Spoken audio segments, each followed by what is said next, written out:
Well, Stephen started jumping in 1951, but really didn't get active till 1960 when I met Bob Coor, and he became one of the parabats, along with Wes Drennan and Dave Kagi, Marcel LaRochelle, and a whole gang of people, Gene.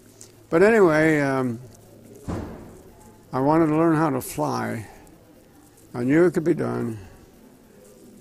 Two jumpers back east, Charlie Hillard and Steve Snyder, were the first two in the United States to make a contact with one another. They passed a baton.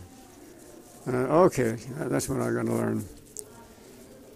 So, at that time, at Elsinore, we were jumping the old War II surplus parachutes, modified. We'd take scissors and do some tricky things at the backside.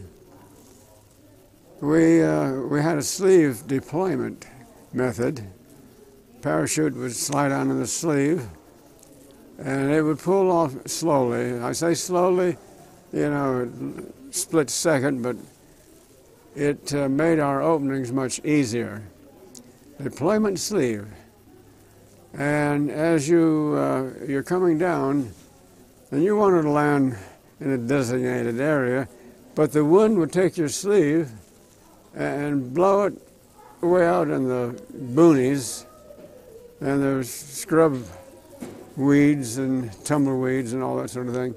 So you're trying to keep an eye on where your sleeve is going, so when you landed, you could go out there and retrieve your sleeve. Later on, kids would go out and retrieve it. That was 25 cents, so it was well worth 25 cents. Then, the next thing I know, people started tying the sleeve on with a 20-foot piece of cord, maybe about 10 feet long, something like that. And the sleeve stayed with you all the way down. Conservative Brian, I watched this procedure for a year, and I thought, that's safe, so I tried it. And I think I told you earlier that when I rode motorcycles for 20 years, even if I went to get a quart of milk at a grocery store, I would put my heavy leather jacket on, horsehide, heavy woolen pants, gauntlets, because I figured if I'm ever going to get off this thing doing 50 miles an hour, I don't want to lose all my skin. So that's how conservative. I've always been very, very conservative, very safety cautious. A lot of people, though, the things that we were doing, they thought we were wild. But it was always with the idea that safety was number one.